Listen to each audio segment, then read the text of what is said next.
बात यूपी में जारी ब्राह्मण पॉलिटिक्स की, जिसने ठाकुर बनाम ब्राह्मण का रंग ले लिया है।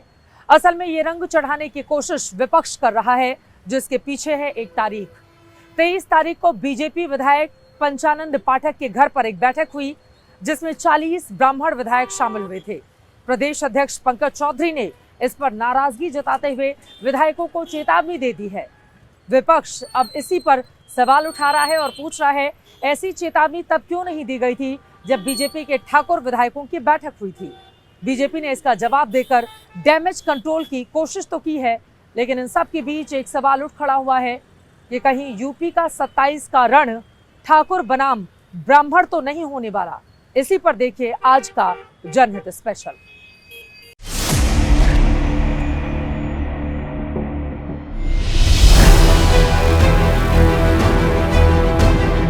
क्या यूपी बीजेपी के ब्राह्मण विधायक हाशिए पर हैं? क्या यूपी बीजेपी के ब्राह्मण विधायकों के साथ पक्षपात हो रहा है? क्या यूपी बीजेपी के ब्राह्मण विधायक योगी सरकार से नाराज हैं?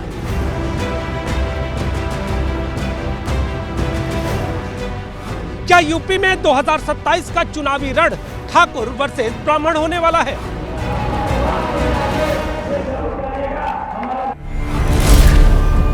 ये सवाल बेवजह नहीं है। इन सवालों के पीछे है ये तस्वीर।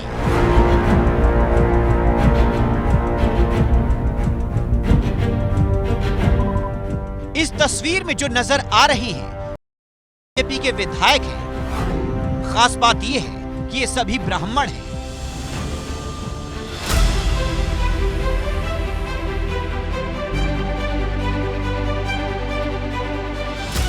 इस तस्वीर ने उत्तर प्रदेश की सियासत में ठाकुर वर्सेस ब्राह्मण का चैप्टर फिर से खोल दिया है। इस तस्वीर के सामने आने के बाद बीजेपी के नए बने प्रदेश अध्यक्ष पंकज चौधरी नाराज हैं। उन्होंने अपने इन ब्राह्मण विधायकों को कड़ी चेतावनी दी है, जिस पर अब विपक्ष सवाल खड़े कर रहा है। विपक्ष क्या सवाल खड़े कर रहा है?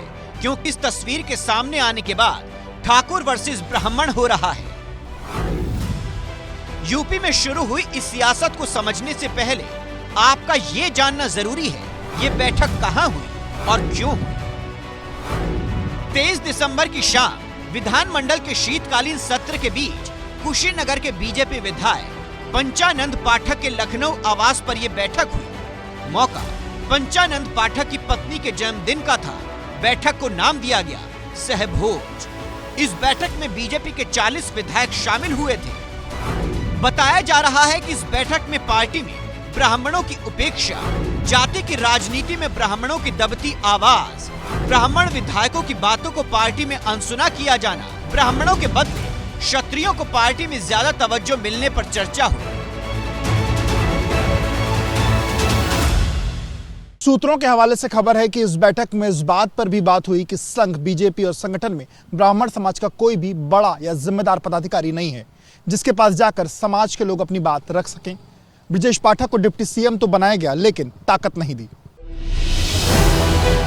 पहले तो पार्टी ने इस बैठक पर कोई स्टैंड नहीं लिया।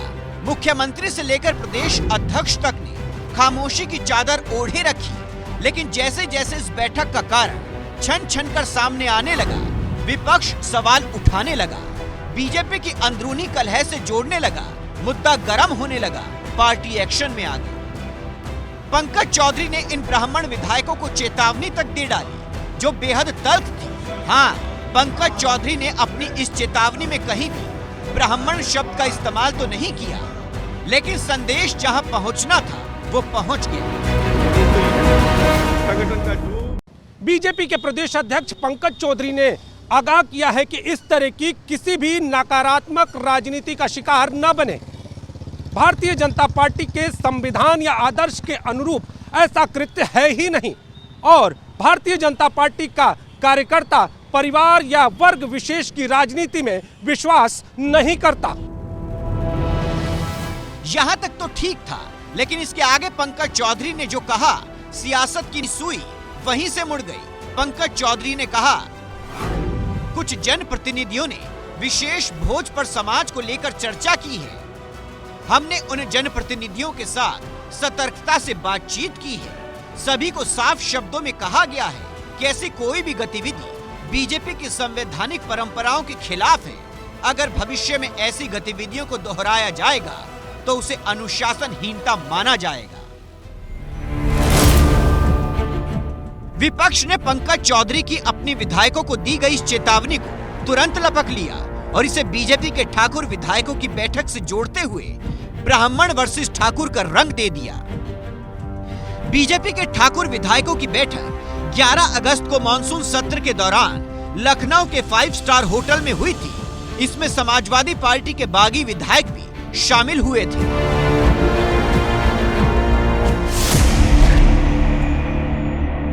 होटल क्लार्कसवर्थ में हुई इस बैठक को कुटुंब परिवार का नाम दिया गया था। इसमें उत्तर प्रदेश के कुल 49 विधायकों में से करीब 40 विधायक शामिल हुए थे। तब किसी ने इसे बर्थडे पार्टी बताया तो किसी ने कहा कि ठाकुर रामवीर की जीत का जश्न है।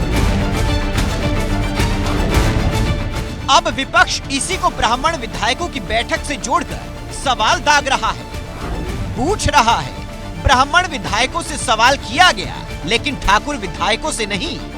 कांग्रेस आरोप लगा रही है बीजेपी में ब्राह्मणों को दबाने की कोशिश हो रही है, तो समाजवादी पार्टी ब्राह्मण विधायकों को अपनी पार्टी से जोड़ने का ऑफर दे रही है। दम भरा जा रहा है, उनकी पार्टी में ब्राह्मणों का पूरा सम्मान होगा। ब्राह्मण समाज के लोग जो दुखी हैं हमारे साथ आए और हमारे साथ आने पर उन्हें पूरा सम्मान देने का काम हम लोग करें। जब कुटुंब परिवार की बैठक होती है तब कोई कार्रवाई नहीं होती, न उनको कोई धमकी दी जाती है।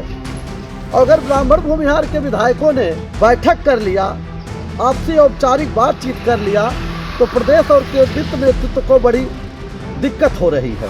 ब्राह्मण बैठ के आपस में बातचीत कर लिया तो कोई अपराध तो किया नहीं है, लेकिन ये भाजपा डरी हुई है। सबका स्वागत करूंगा, अगर आए तो मैं सबका स्वागत करूंगा। और आज नहीं आएंगे तो कल तो इनको आना है। संवाद नहीं हो रहा, समस्याओं का समाधान नहीं हो रहा, दबाने की कोशिश है। 2027 में जनता हिसाब किताब करेगी।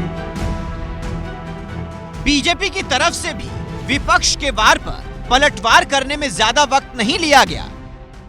अखिलेश यादव और राहुल गांधी ये बताएं कि मुसलमानों में जातियां क्यों नहीं ढूंढते हैं। वो अशरफ हों, चाहे सैयद, शेख, पठान, मुग़ल हों या अजलाफ हों, अंसारी है, कुरैशी है, मंसूरी है, सलमानी है, रंगरेज है, उनकी जातियों में क्यों नहीं जाते।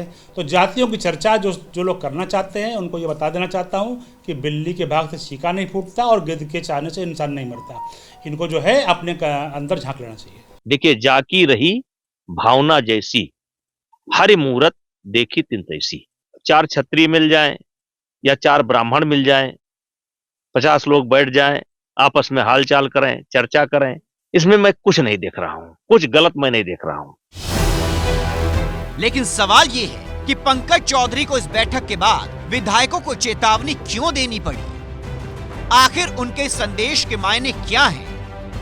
क्या वाकई यूपी बीजेपी में ठाकुर और ब्राह्मणों में वर्चस्व की जंग छिड़ी हुई है? क्या बीजेपी को डर है इसका फायदा विपक्ष उठा सकता है, जिसका नुकसान उसे 2027 की विधानसभा चुनाव में होगा?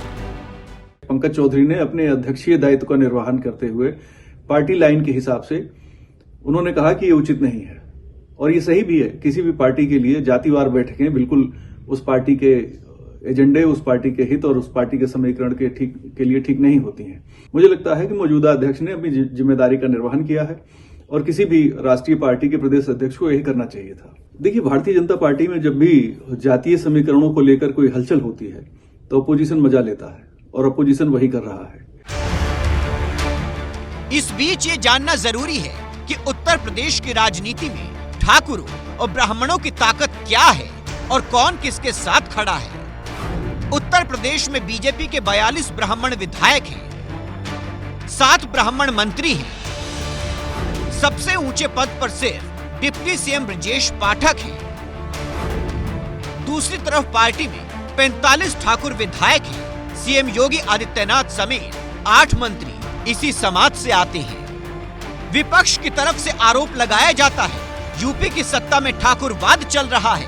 पीछे पीछे आरोप सीएम योगी पर भी लगाए जाते हैं, जबकि राजपूत और ब्राह्मण उत्तर प्रदेश में लगभग बराबर हैं। ब्राह्मण को तो सत्ता का गेम चेंजर तक माना जाता है। उत्तर प्रदेश में ब्राह्मणों की आबादी करीब 10% के आसपास है। 2007 में ब्राह्मणों ने बीएसपी की सरकार बनवाने में भूमिका निभाई थी। तब 41 ब्राह्मण बीएसपी से जीते थे। 2012 में ब्राह्मणों की एकजुटता से समाजवादी पार्टी को सत्ता मिली। 21 ब्राह्मण तब एसपी के जीते थे। 2017 और 2022 में ब्राह्मण बीजेपी के साथ गए तो बीजेपी सत्ता में आ गई। 46 ब्राह्मण दोनों चुनाव में बीजेपी से जीते थे। ब्राह्मणों को साधे रखने के लिए जब मुख्यमंत्री के तौर पर योगी आदित्यनाथ को सीएम बनाया गया तो साल 2017 में डिप्टी सीएम के तौर पे दिनेश शर्मा को लाया गया और बाद में 2022 में इसी कोटे से ब्रिजेश पाठक को कुर्सी पर बैठाया गया। सीएसडीएस का आंकड़ा कहता है कि उत्तर प्रदेश में पिछली बार यानी 2022 में बीजेपी को ब्राह्मणों का 79% और राजपूतों का 87% वोट मिला।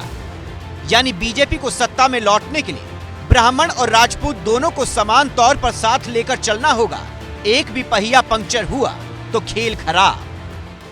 क्या बीजेपी के राजपूत क्षत्रिय या कुरुवंशी क्षत्रिय या फिर ब्राह्मण समुदाय या इसके बाद कोई और समुदाय के लोग बैठक नहीं करेंगे, इस बात की कोई गारंटी नहीं है। हालांकि उत्तर प्रदेश में तो जाति के आधार पर पार्टियां हैं और वो खुलेआम राजनीति करती हैं, तो ये कोई जाति को लेकर कोई बड़ा मसला नहीं है, लेकिन पार्टी के समीकरण कई बार बिगड़ने लगते हैं। 2027 के रण में वैसे तो अभी साल भर का वक्त है, लेकिन सियासत का दस्तूर कहता है आपकी एक चूक आपको चुनाव हरा सकती है।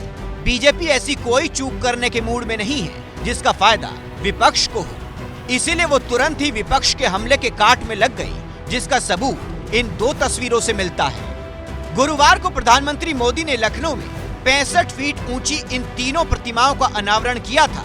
ये प्रतिमाएं अटल बिहारी वाजपेयी, श्यामा प्रसाद मुखर्जी और पंडित दीनदयाल उपाध्याय की हैं। तीनों ब्राह्मण हैं और आज पीएम मोदी ने यूपी के डिप्टी सीएम ब्रिजेश पाठक से मुलाकात की जो ब्राह्मण हैं। मतलब साफ है, संदेश साफ है।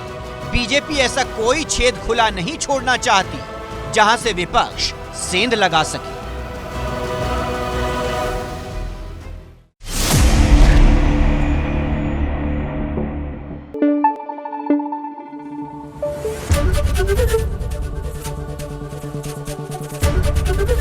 एबीपी न्यूज आपको रखे आगे।